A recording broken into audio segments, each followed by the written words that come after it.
Amen. Que Dieu notre Père et Jésus-Christ ressuscité pour notre vie vous accorde la grâce et la paix. Béni soit Dieu, maintenant et toujours. Mes chers amis, bonjour. Bienvenue à cette célébration eucharistique où nous allons ensemble célébrer le 5e dimanche de Carême. Nous allons pratiquement vers la fin de ce temps de Carême, puisque vous le savez, dimanche prochain, nous allons célébrer le dimanche de Rameaux et entrer dans la semaine sainte. Bien sûr, ce temps de Carême, nous le vivons dans un contexte difficile. Nous savons la pandémie qui sévit à travers le monde. Aujourd'hui, on parle de plus de 180 pays qui sont désormais considérés comme les foyers de cette pandémie. On compte des milliers de morts, des milliers de malades et dans certains endroits, le pic de la contamination n'est pas encore atteint. Nous allons prier au cours de cette célébration pour les intentions normales, pour nos propres intentions, pour les malades, pour ceux qui sont décédés, mais aussi pour vous, chers amis, chers bénis de mon Père, qui vivez ce temps de prière et de célébration avec nous. Nous le savons, notre Seigneur Jésus-Christ est la résurrection et la vie.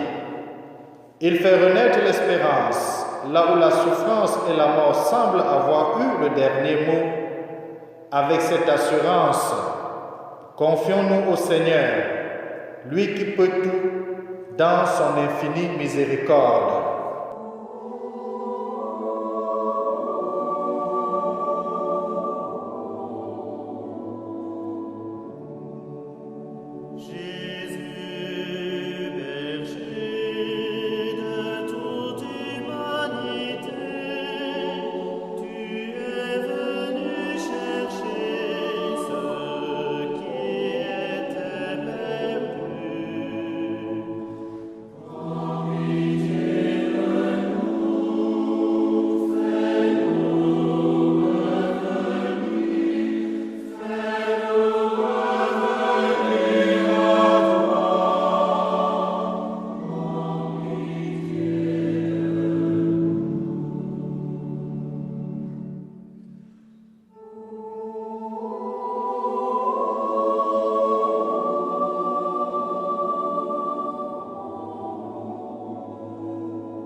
Que Dieu, dont la bienveillance est sans mesure, nous comble de sa miséricorde, qui nous pardonne nos péchés et nous fasse participer à la résurrection de son Fils, dès maintenant et pour la vie éternelle. Amen. Le Seigneur soit avec vous et avec votre esprit. Prions. Que ta grâce nous obtienne, Seigneur, d'imiter avec joie la charité du Christ qui a donné sa vie par amour pour le monde. Lui qui vit et règne avec toi, dans l'unité du Saint-Esprit, Dieu maintenant et pour des siècles et des siècles. Amen.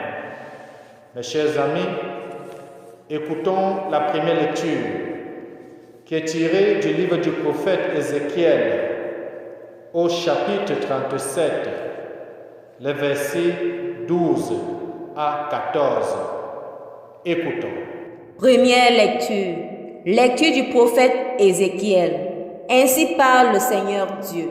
Je vais ouvrir vos tombeaux et je vous en ferai remonter, ô mon peuple, et je vous ramènerai sur la terre d'Israël. Vous saurez que je suis le Seigneur quand j'ouvrirai vos tombeaux et vous en ferai remonter, ô mon peuple. Je mettrai en vous mon esprit et vous vivrez. Je vous donnerai le repos sur votre terre. Alors vous saurez que je suis le Seigneur. J'ai parlé et je le ferai. Oracle du Seigneur. Parole du Seigneur. Nous rendons grâce à Dieu.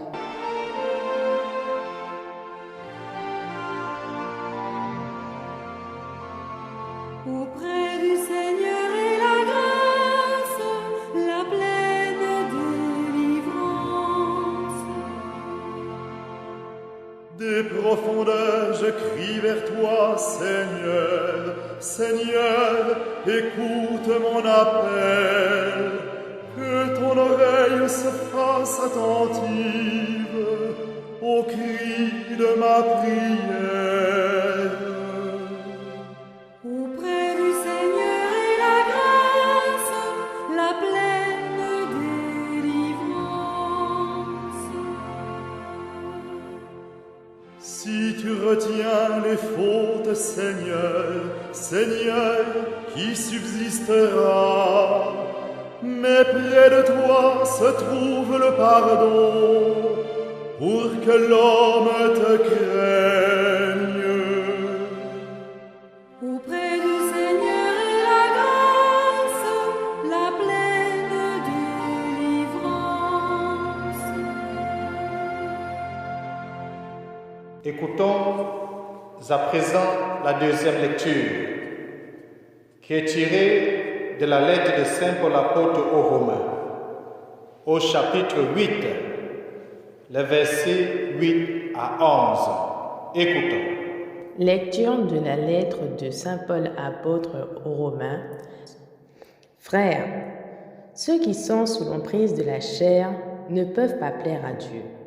Or, vous n'êtes pas sous l'emprise de la chair, mais sous celle de l'Esprit, puisque l'Esprit de Dieu habite en vous. Celui qui n'a pas l'Esprit du Christ ne lui appartient pas. Mais si le Christ est en vous, le corps, il est vrai, reste marqué par la mort à cause du péché. Mais l'Esprit vous fait vivre, puisque vous êtes devenus des justes. Et si l'Esprit de celui qui a ressuscité Jésus d'entre les morts habite en vous, celui qui a ressuscité Jésus, le Christ, d'entre les morts, donnera aussi la vie à vos corps mortels par son Esprit qui habite en vous. Parole du Seigneur. Jouez pour le Seigneur, chantez pour lui, car il a fait des merveilles, car il a fait des merveilles.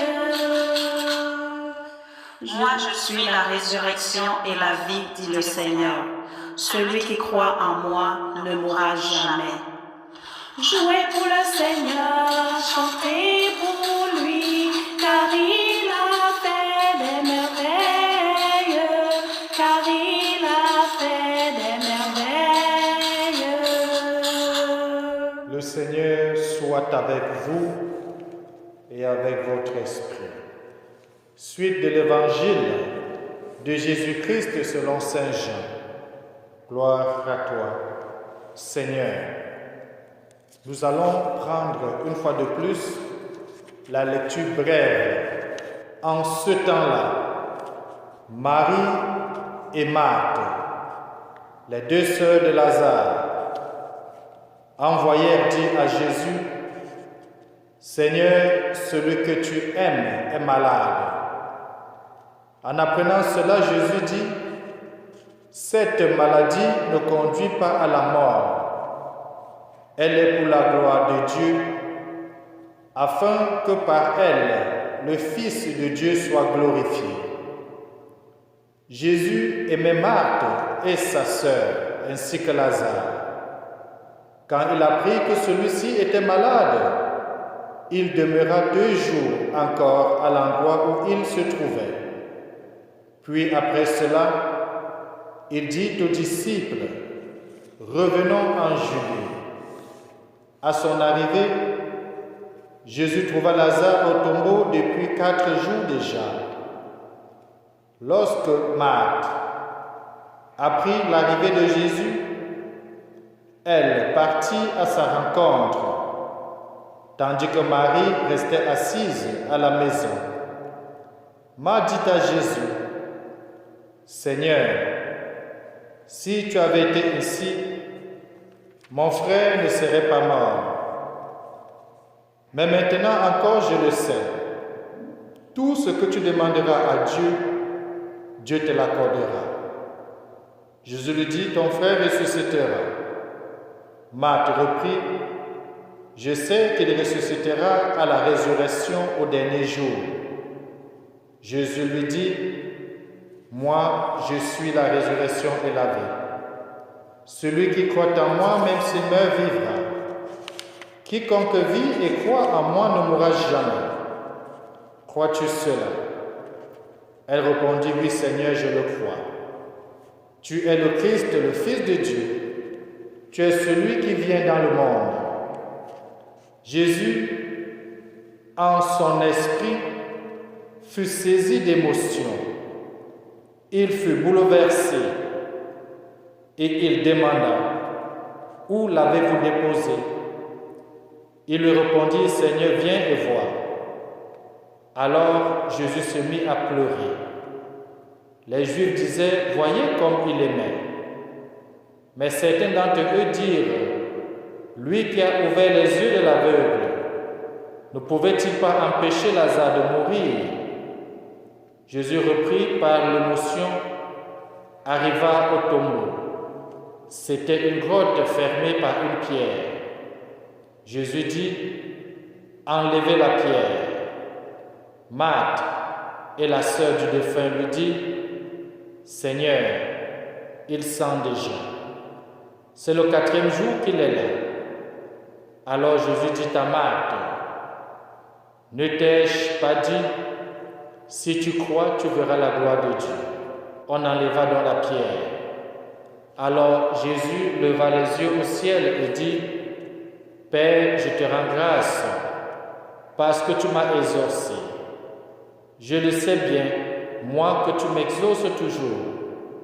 Mais je te le dis à cause de la foule qui m'entoure, afin qu'ils croient que c'est toi qui m'as envoyé. » Après cela, il cria d'une voix forte, « Lazare, viens dehors. » Et le mort sortit, les pieds et les mains liés par des bandelettes, le visage enveloppé d'un suaire.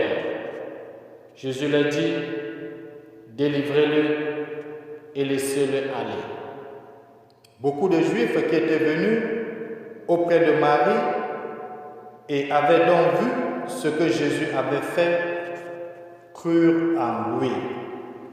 Acclamons la parole de Dieu. Louange à toi, Seigneur Jésus-Christ. Mes chers amis, les textes que nous écoutons en ce 5e dimanche de Carême viennent fortifier notre foi, viennent nous montrer le visage de Dieu que vous et moi nous servons et que nous adorons. J'ai l'habitude de dire que le Dieu que nous servons, l'unique Dieu qui est le créateur de toutes choses, est un Dieu de bonté, c'est un Dieu d'amour, mais surtout, c'est un Dieu qui prend compassion. C'est un Dieu qui n'est pas silencieux. Ce n'est pas un Dieu qui est indifférent des problèmes et des difficultés de sa création, de l'humanité et de ses enfants que nous sommes. Les bénis de mon Père, mes chers amis, dans la première lecture du prophète Ézéchiel, on voit comment le Seigneur parle à son peuple par la bouche du prophète. Il dit, je vais ouvrir vos tombeaux et je vous en ferai remonter. Déjà en ce temps, on sait que Dieu est le maître de la vie. Mais il vient se révéler ici comme celui qui peut redonner également la vie à ceux qui sont morts ou à celui qui nous a précédés dans la mort. Il dit, je mettrai en vous mon esprit et vous vivrez. Oui, le Seigneur, dans notre création au jardin d'Éden, si nous remontons dans le livre de la création, on va bien voir que Dieu avait soufflé son souffle de vie dans l'argile qu'il avait moulée. Nous pouvons relire l'histoire de la création dans Genèse chapitre 1 jusqu'au chapitre 3. Nous avons les deux versions de la création. Dieu a mis son souffle de vie en nous. Et on va le voir toujours dans ce livre de création où Dieu va dire faisons-le à notre image. Mais surtout on va dire que Dieu nous a créés à son image et à sa ressemblance. Dieu est le maître de la vie. Dieu a mis son esprit en nous. Dieu a soufflé en nous. Nous sommes en Dieu et il est en nous. Et nous vivons en Dieu et avec Dieu. Lorsque vient le moment de nous séparer, de quitter cette terre, tout n'est pas fini. La vie ne s'arrête pas avec la mort. La vie ne s'arrête pas avec la séparation du souffle du corps. Et on vient de le voir dans la première lecture où déjà, avec le peuple juif, avec le peuple de l'Ancien Testament, Dieu laissait déjà entrevoir la possibilité d'une vie après la mort. C'est ce que Saint Paul va d'ailleurs écrire aux Romains, puisqu'il va dire que ce qui habite en nous, c'est l'Esprit de Dieu. Il dit l'Esprit de Dieu qui habite en vous. C'est cet Esprit qui vit en nous. Malgré nos faiblesses, malgré nos manquements, malgré nos fautes, malgré ce que nous sommes, être périssables, cela montre une fois de plus, mes chers amis, que l'homme n'est pas seulement fait de corps. L'homme est fait de corps aussi d'esprit. Ce que nous appelons l'âme qui nous habite, l'âme qui vient de Dieu, âme, animer, ce qui anime notre corps et ce qui nous fait vivre. Et Dieu seul a autorité sur notre âme. D'ailleurs, Jésus va dire quelque part dans l'Évangile que n'ayez pas peur de ceux qui tuent le corps, mais qui ne peuvent pas tuer l'âme. Seul Dieu a autorité sur notre âme. Seul Dieu peut nous relever de la mort. D'ailleurs, aux yeux de Dieu, la mort n'est pas la fin de la vie. La mort, c'est le sommeil. C'est ce que l'Évangile va le dire très clairement. Quand on va dire à Jésus que Lazare, son ami, est mort, il va dire que Lazare dort plutôt. Lazare n'est pas mort. Et dans les pères du désert, les pères de l'Église, pour eux, la mort, c'était toujours dormir. Et quand on lit les textes anciens, on va voir comment même chez les moines, quand un de leurs va quitter ce monde, on va dire que notre frère est entré dans le sommeil. Parce que l'espérance est là, parce que le Christ est là, et la mort n'est que le moyen de passer de ce monde et pour le retrouver. L'exemple de l'Évangile vient à suffisance de nous le montrer. On dit que Lazare est mort, qu'il sent déjà, donc il est déjà en état de putréfaction, il se décompose déjà. Mais ce n'est pas un obstacle pour Dieu. Ce n'est pas un obstacle pour Jésus-Christ. Et d'ailleurs, nous le voyons, on va dire que ça fait 4 jours. Donc nous sommes dans le cas de l'impossibilité. Mais dans la prière de Jésus, il va dire qu'il le fait, non pas pour sa gloire à lui, Jésus, mais pour la gloire de celui qu'il a envoyé.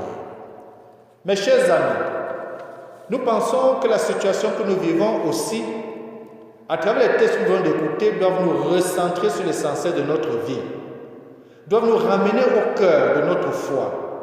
D'ailleurs, nous avons tous suivi, vendredi dernier, avec le pape François, l'adoration qu'il a faite sur la place Saint-Pierre, avec la bénédiction qu'il a donnée dans le monde entier pour le peuple de Rome et au-delà des frontières, Urbi et Orbi.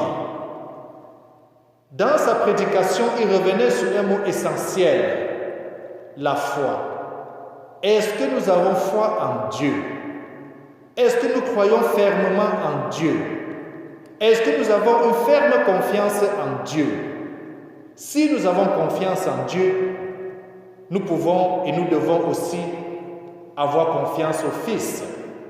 Si nous avons confiance au Fils, nous devons aussi avoir confiance en Dieu. Et le Fils, dans l'évangile que nous venons d'écouter, dit bien à Marc, est-ce que tu crois? Est-ce que tu crois que je suis la résurrection? Est-ce que tu crois que ton frère n'est pas mort, qu'il dort? Est-ce que tu crois qu'avec autorité, je peux le ramener à la vie? Eh bien, mes chers amis, Jésus-Christ non seulement prêchait avec autorité, il posait des actes grandioses. Des actes que Saint Jean appelle souvent les signes. Et le signe que Jésus vient de donner aujourd'hui dans l'Évangile, c'est qu'il est maître de la vie. Il donne la vie. Et Dieu nous a créés aujourd'hui en nous donnant la vie. Et cela témoigne une fois de plus par suffisance. Jésus-Christ est vrai Dieu et il est aussi vrai homme. D'ailleurs, il va pleurer dans l'Évangile.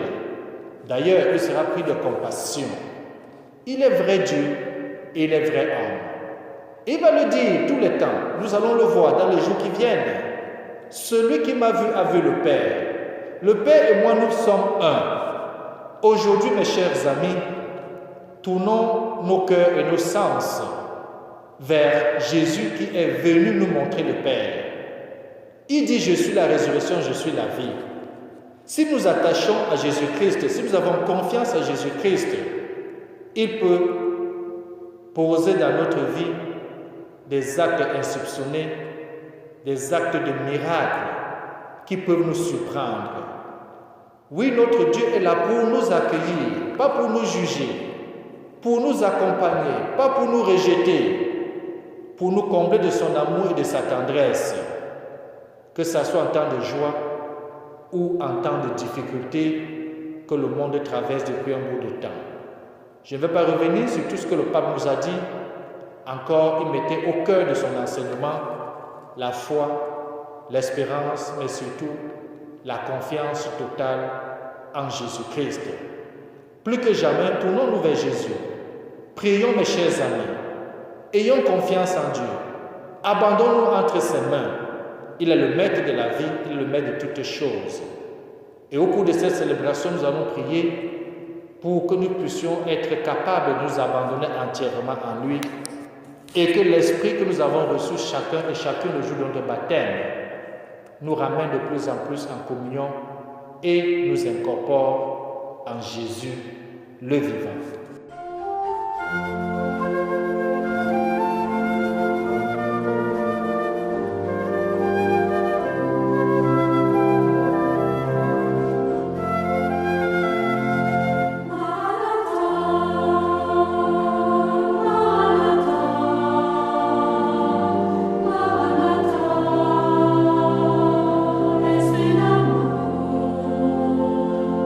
Maranatha,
chers amis, si nous croyons en Jésus et que nous croyons en Dieu, nous pouvons, avec ferveur, professer notre foi.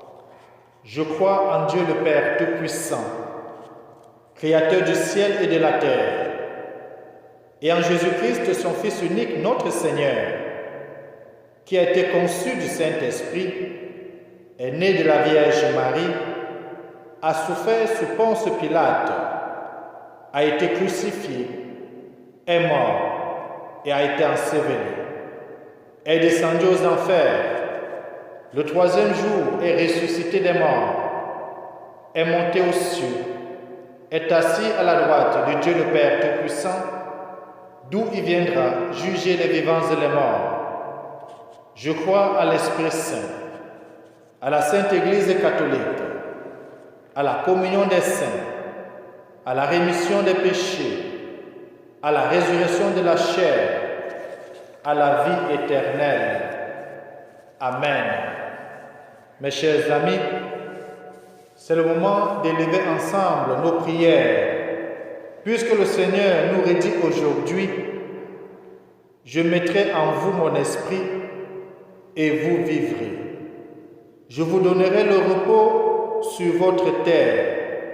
Dans la confiance, présentons-lui nos demandes en disant après chaque prière: Seigneur de la vie, exauce notre prière.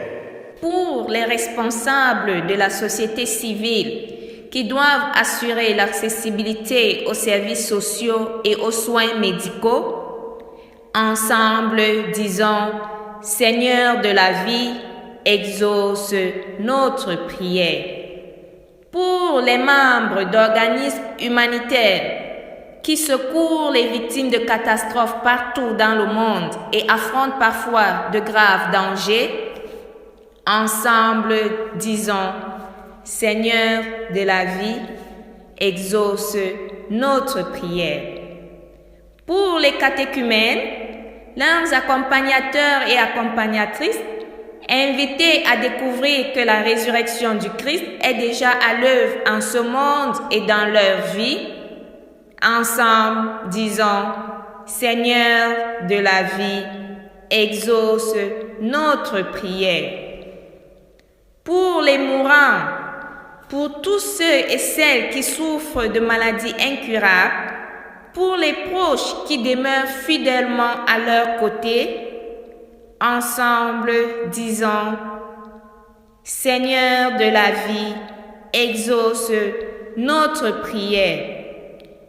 Pour nous tous, membres de cette assemblée appelés à devenir d'authentiques témoins de la résurrection du Christ pour un monde nouveau, ensemble disons: Seigneur de la vie, exauce notre prière. Pour le réconfort des familles dont les proches sont décédés ou sont en soins intensifs suite au Covid-19, ensemble disons: Seigneur de la vie, exauce notre prière.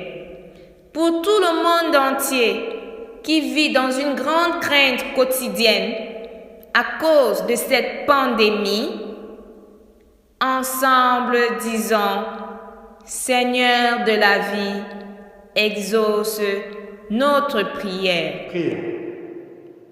Dieu de la vie, toi qui as promis d'ouvrir les tombeaux et d'en faire sortir ton peuple, nous t'en prions. Rends-nous capables d'accueillir dès ici-bas les fruits de la rédemption de ton Fils. Nous te le demandons par celui qui vit et règne avec toi dans l'unité du Saint-Esprit, dès maintenant et pour des siècles des siècles. Amen. Tu es béni, Dieu de l'univers, toi qui nous donnes ce pain, fruit de la terre et du travail des hommes. Nous te le présentons, il deviendra le pain de la vie. Béni soit Dieu, maintenant et pour toujours. Tu es béni, Dieu de l'univers, toi qui nous donnes ce vin, fruit de la vigne et du travail des hommes. nous te le présentons, il deviendra le vin du royaume éternel. Mes chers amis, prions ensemble au moment d'offrir le sacrifice de toute l'Église pour la gloire de Dieu et le salut du monde. Exauce tes serviteurs, Dieu Tout-Puissant. Tu les as initiés à la foi chrétienne. Qu'ils soient purifiés par ce sacrifice, par Jésus le Christ, notre Seigneur. Amen. Le Seigneur soit avec vous et avec votre esprit. Élevons notre cœur. Nous le tournons vers le Seigneur. Rendons grâce au Seigneur notre Dieu.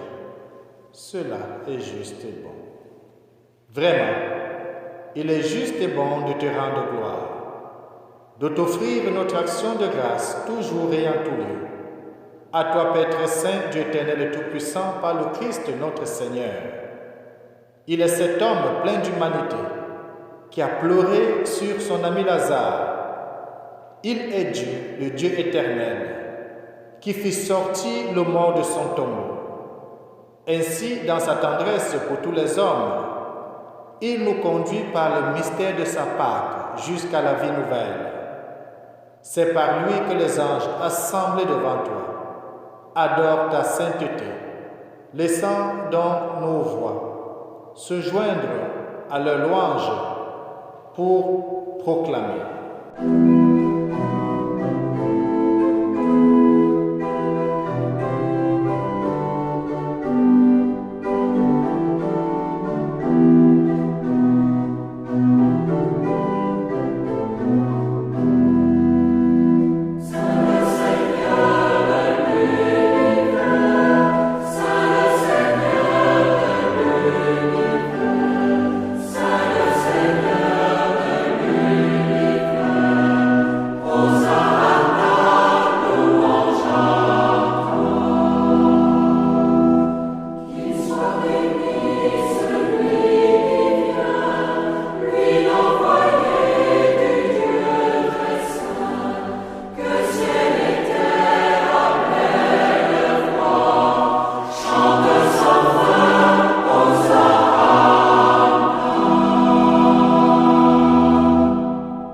Tu es vraiment saint, Dieu de l'univers, et toute la création proclame ta louange. Car c'est toi qui donnes la vie, c'est toi qui sanctifies toutes choses par ton Fils Jésus-Christ notre Seigneur, avec la puissance de l'Esprit Saint. Et tu ne cesses de rassembler ton peuple, afin qu'il te présente partout dans le monde une offrande pure.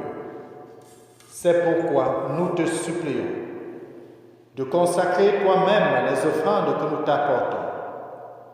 Sanctifie-les par ton esprit, pour qu'elles deviennent le corps et le sang de ton Fils Jésus-Christ notre Seigneur, qui nous a dit de célébrer ce mystère. La nuit même où il fut livré, il prit le pain. En te rendant grâce, il le bénit, il le rompit et le donna à ses disciples en disant: Prenez et mangez-en tous, ceci est mon corps, livré pour vous.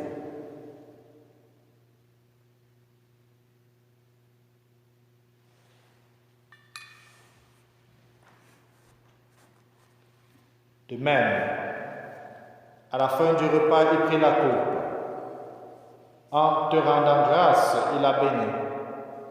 Il la donna à ses disciples en disant: Prenez et buvez-en tous, car ceci est la coupe de mon sang, le sang de l'alliance nouvelle et éternelle, qui sera versé pour vous et pour la multitude en rémission des péchés.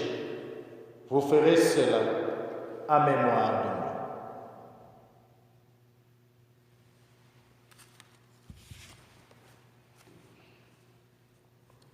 Il est grand le mystère de la foi.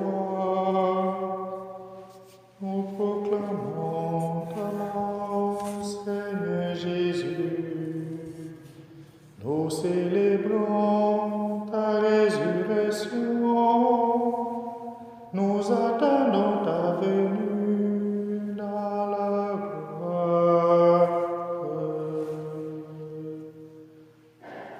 en faisant mémoire de ton Fils, de sa passion qui nous sauve, de sa glorieuse résurrection, de son ascension dans le ciel.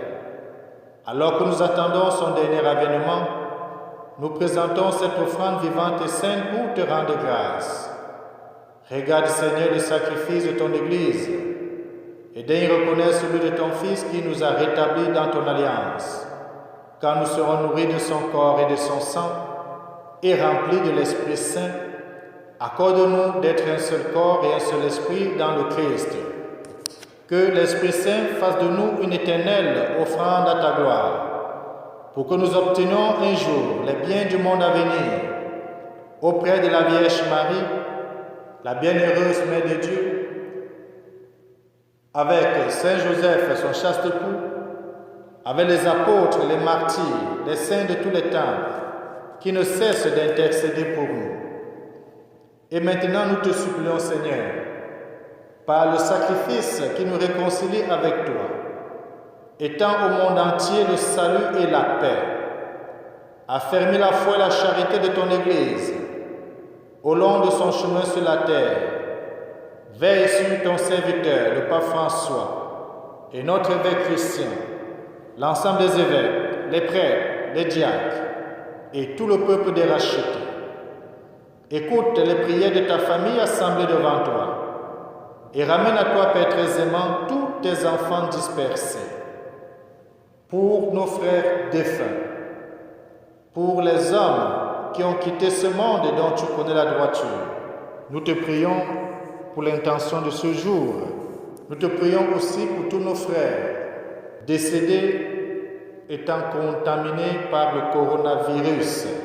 Reçois-les dans ton royaume, où nous espérons être comblés de ta gloire, tous ensemble et pour l'éternité, par le Christ notre Seigneur, par qui tu donnes au monde toute grâce et tout bien. Par lui, avec lui et en lui. À toi, Dieu le Père Tout-Puissant, dans l'unité du Saint-Esprit, tout honneur et toute gloire, pour les siècles des siècles. Amen. Unis dans le même esprit, nous pouvons dire avec confiance la prière que nous avons reçue du Sauveur.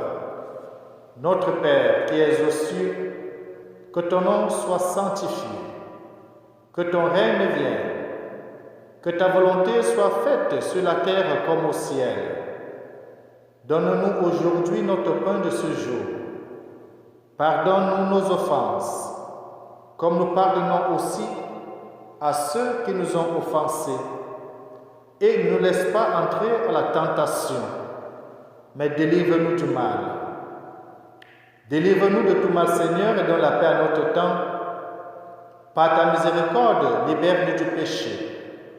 Rassure-nous devant les épreuves en cette vie où nous espérons le bonheur que tu promets et l'avènement de Jésus-Christ, notre Sauveur. Car c'est à toi qu'appartiennent le règne, la puissance et la gloire pour les siècles des siècles.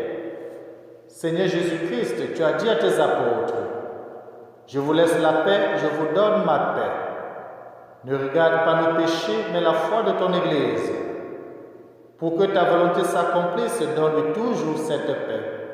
Et conduis-la vers l'unité parfaite, toi qui règnes pour des siècles des siècles. Amen.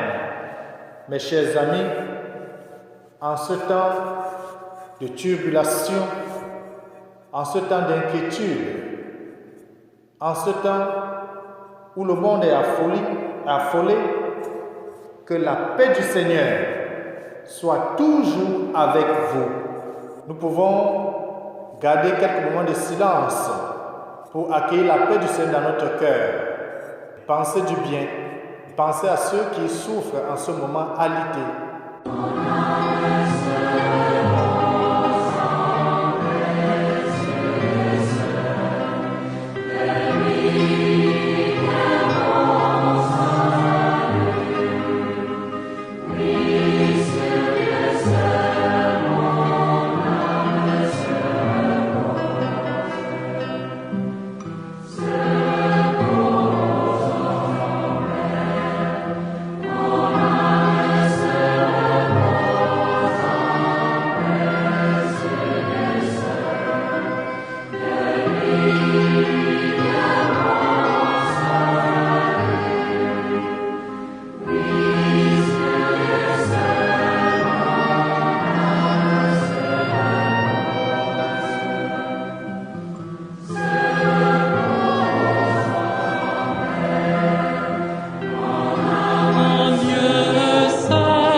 l'agneau de Dieu qui enlève le péché du monde.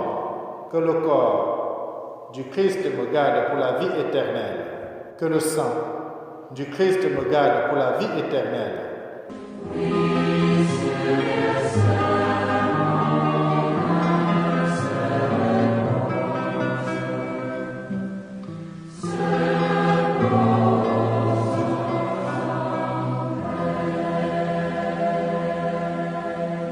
Nous pouvons achever notre prière.